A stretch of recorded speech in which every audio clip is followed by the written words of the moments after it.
Well, let's take you back to the 2019 Charles Schwab Challenge. Kevin Na cruised to a 4-shot win over Tony Finau for his third career PGA Tour victory, second in a 10-month span.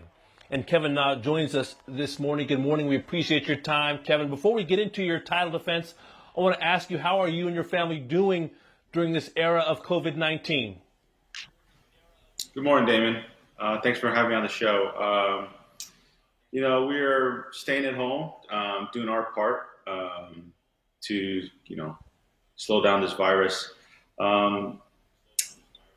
It's tough to see what's going on in the news in the world. A lot of people have lost lives, jobs, and we're trying to stay at home and spend the most time with our family.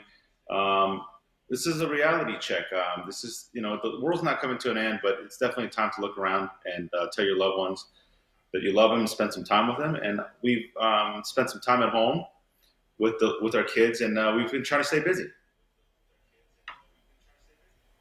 Well, the world's trying to get back to some sense of normalcy, including the sports world. The PGA Tour announcing that it will return in June at Colonial. What was your reaction to the news of this revamped schedule?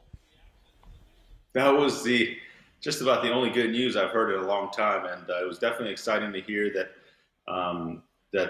Charles Schwab Challenge was rescheduled and was trying to be the first tournament back on the schedule, on the revised schedule, and I'm definitely excited.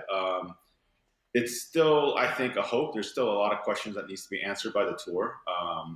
There's things like whether they're going to test every player, how travel is going to be easier, they're going to make the travel easier for the players, things like that. So there's definitely a lot of things that needs to be figured out before we do start, but it's definitely a hopeful message. Do you have any safety concerns? I definitely do. This is not something that's going to go away. Just because we go back to normal life, we have to realize that, look, the COVID-19 still hasn't gone away. So I think I'll definitely wear a mask when I travel. Try to stay away from public airports. I think a lot of Vegas players like Scott Piercy, Ryan Moore, we've talked about, flying together, sharing a private plane. So there's definitely some precautions that I need to take, hand sanitizer, et cetera. But people can't just be like, because we go back to normal life, they can't think that this COVID-19 has gone away. We still have to be careful, have to take precautions, and you have to take this seriously. Well, you mentioned testing. Do you think the players are amenable to widespread COVID-19 testing among the PGA Tour membership? Well, there was been an email sent out to the PGA Tour players saying that they are looking at the option of, when the testing kits are more widely available, they want to test players before they leave the home and on site too. So if they do that, and if they test every player, caddy, and officials, I would feel a lot more safer. And I think we can tell the rest of the world this is what we're doing. We're testing every player for safety, and I think it would make it look like the PGA Tour is ready to get back on schedule and play, and I think it would be okay. Well, you're right, Kevin, because there's a sense that things will be different once golf does return. The PGA of America, for example, saying it's considering hosting a PGA without fans. Can a major be a major without fans?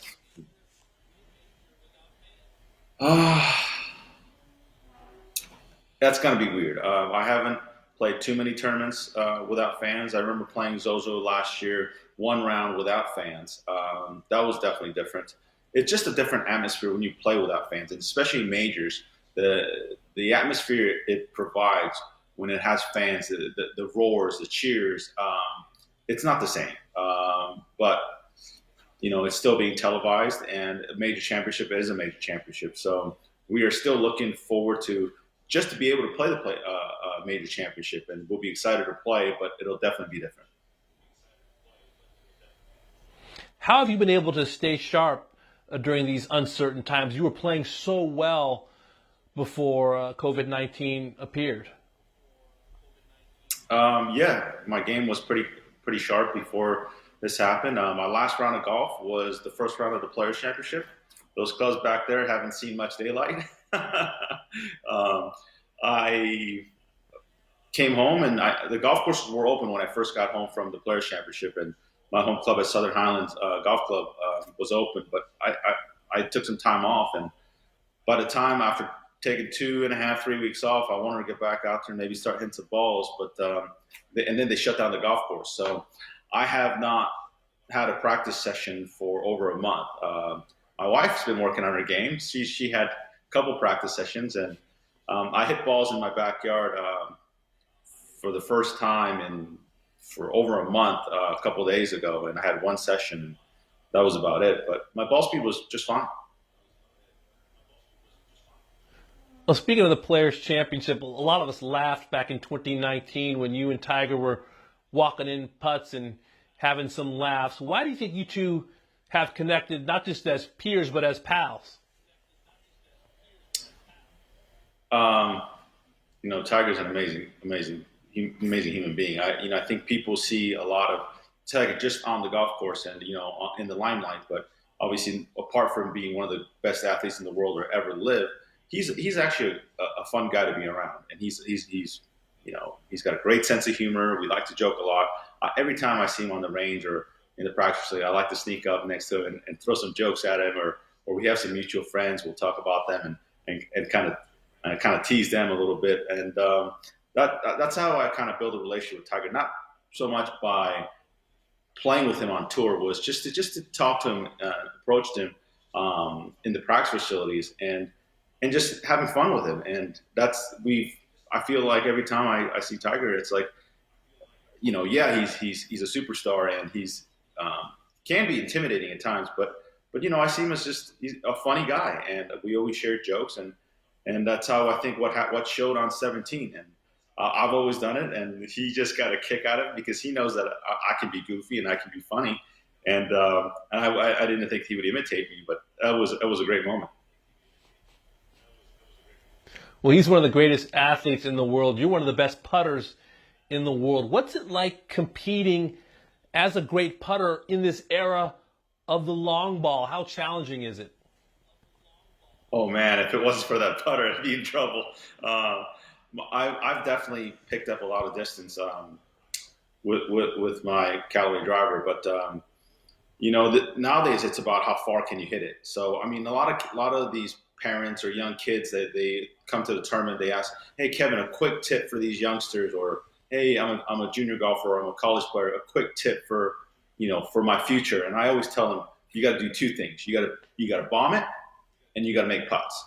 And if you can't, at least be able to do one of them. But I think speed is something you develop at a certain age. I know there's a lot of tools out there that help you develop speed. Yes, it will help, but at the same time, you can only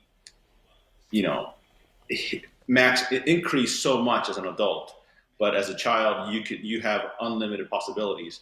And I always tell them to work on speed, and putting is an equalizer. And if it wasn't, I think putting makes the game a lot more fun, because you can it doesn't matter what you did. You have a 40-footer, whether it could be a birdie or a par, it could save you a round, and it changes momentums of the round. And I'm a huge believer that putting is the key to winning.